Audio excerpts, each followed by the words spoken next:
चुनाव आयुक्त और मुख्य चुनाव आयुक्तों की नियुक्ति में अब केंद्र सरकार नहीं कर पाएगी मनमानी। चुनाव आयुक्तों की नियुक्ति की प्रक्रिया में अब होगा बड़ा बदलाव। अब नई प्रक्रिया के तहत चुने जाएंगे आयुक्त और मुख्य नियुक्ति चुनाव आयुक्त। जैसे सीबीआई के चीफ का किया जाता है, उसी प्रक्रिया के तहत अब चुनाव आयुक्तों की नियुक्ति की जाएगी।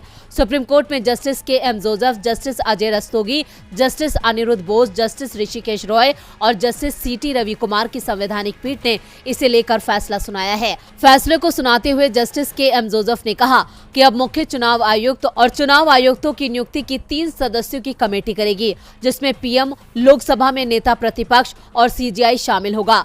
कमेटी नाम की सिफारिश राष्ट्रपति को करेगी। इसके बाद राष्ट्रपति की मोहर के बाद नियुक्ति की जाएगी।